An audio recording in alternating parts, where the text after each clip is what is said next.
Halo, Assalamualaikum warahmatullahi wabarakatuh. Salam, Om Swastiastu, Namo Buddhaya, salam kebajikan. Salam sejahtera untuk kita semua. Sebelumnya, perkenalkan nama aku Sophie Siti Nurjana dengan NIM 2008753 dari Universitas Pendidikan Indonesia Kampus Daerah Tasikmalaya. Pada kesempatan kali ini, saya akan membahas mengenai pendekatan dan model pengembangan kurikulum. Nah, yang pertama, apa saja sih pendekatan pengembangan kurikulum itu? Mari kita bahas.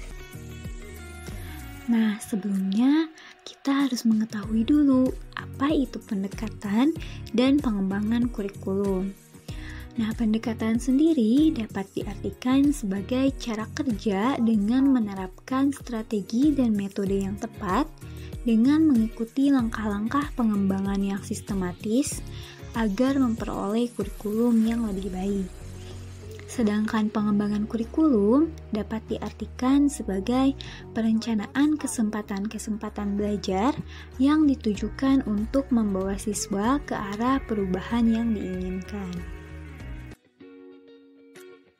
Nah, jadi dapat disimpulkan bahwa pendekatan pengembangan kurikulum ini lebih mendekatkan pada usaha dan harapan langkah-langkah atau cara kerja dengan menerapkan suatu strategi dan beberapa metode yang tepat yang dijalankan sesuai dengan langkah-langkah yang sistematik untuk memperoleh hasil kerja yang lebih baik.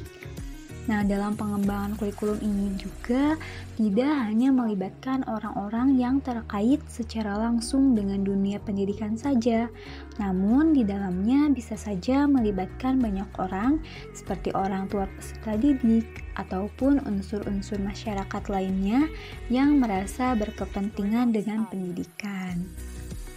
Selain harus memperhatikan unsur-unsur tadi, di dalam mengembangkan sebuah kurikulum juga harus menganut beberapa prinsip dan melakukan beberapa pendekatan terlebih dahulu, sehingga di dalam penerapannya sebuah kurikulum itu dapat mencapai sebuah tujuan seperti yang diharapkan. Adapun jenis-jenis pendekatan pengembangan kurikulum, setidaknya terdapat 4 pendekatan yang digunakan dalam pengembangan kurikulum. Yang pertama yaitu ada pendekatan subjek akademis, kemudian yang kedua ada pendekatan humanistik, dan yang ketiga ada pendekatan rekonstruksi sosial, dan yang terakhir yaitu ada pendekatan teknologis. Nah, mari kita bahas satu persatu. Nah, yang pertama yaitu pendekatan subjek akademis. Penyusunan kurikulum dalam pendekatan subjek akademis ini didasari oleh sistematisasi ilmu tertentu yang memiliki perbedaan dengan sistematisasi ilmu lainnya. Hal ini dikemukakan oleh Kusnadi pada tahun 2017. Pengembangan kurikulum subjek akademis ini dilakukan dengan cara menetapkan terlebih dahulu mata pelajaran apa yang harus dipelajari peserta didik yang diperlukan untuk persiapan pengembangan disiplin ilmu. Nah, pendekatan ini juga adalah pendekatan tertua di antara pendekatan lainnya dan biasanya suatu lembaga pendidikan atau sekolah sampai saat ini tidak bisa lepas dari pendekatan subjek akademis ini. Nah, kemudian pendekatan yang kedua yaitu ada pendekatan humanistik. Pengembangan kurikulum berdasarkan pendekatan humanistik ini adalah bertolak dari ide memanusiakan manusia. Mengapa? Hal ini dimaksudkan dalam rangka memberi peluang kepada setiap individu agar menjadi lebih human, untuk mempertinggi harkat manusia yang berdasar pada filosofi, teori, penilaian, dan pengembangan program ide. Hal ini dikemukakan oleh Huda pada tahun 2019. Kemudian pendekatan yang selanjutnya yaitu ada pendekatan rekonstruksi sosial. Nah, pendekatan ini bersumber pada aliran interaksional dan menurut pendekatan ini pendidikan bukanlah upaya sendirian tetapi usaha bersama, kerjasama, dan interaksi.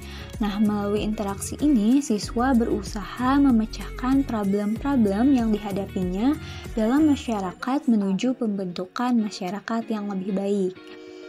Nah, pendekatan kurikulum ini sangat memperhatikan hubungan kurikulum dengan sosial masyarakat dan politik. Nah, adapun pendekatan kurikulum ini bertujuan untuk menghadapkan peserta didik pada berbagai permasalahan manusia dan kemanusiaan.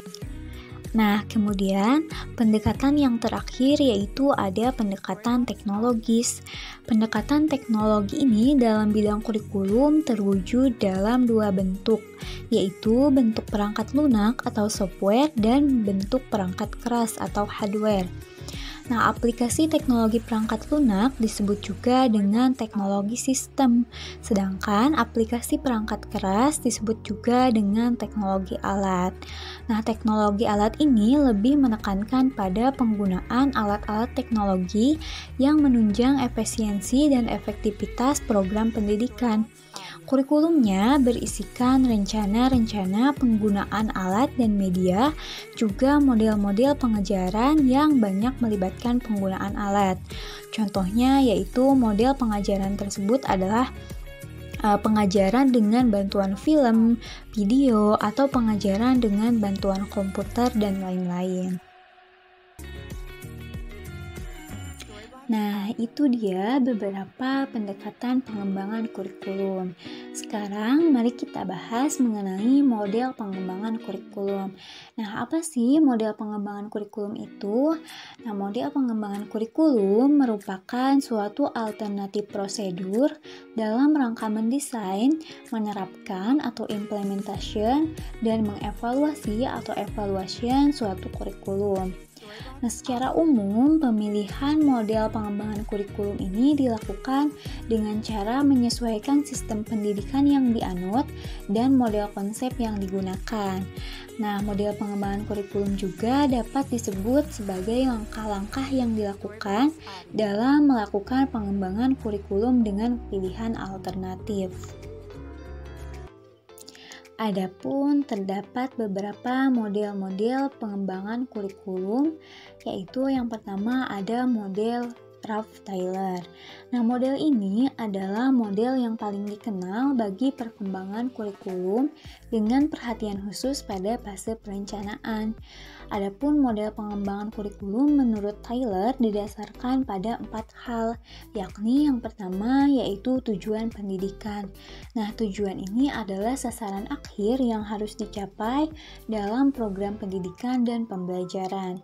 Nantinya, tujuan pendidikan ini harus dapat menggambarkan perilaku akhir peserta didik setelah mengikuti pembelajaran. Nah, kemudian yang kedua yaitu pengalaman belajar atau proses pembelajaran. Jadi, setelah mengetahui apa yang akan dituju, maka langkah selanjutnya yaitu menentukan langkah apa atau proses pembelajaran yang seperti apa yang relevan digunakan untuk mencapai tujuan tersebut. Nah, selain itu ada juga beberapa model pengembangan kurikulum lainnya. Di antaranya yaitu ada model Hilda-Taba, model Rika-Wheeler, model Nichols, dan model Skillbase. Nah, mungkin itu saja yang dapat saya sampaikan. Mohon maaf jika terdapat kekeliruan dan terima kasih sudah menyimak sampai akhir. Wassalamualaikum warahmatullahi wabarakatuh. Bye.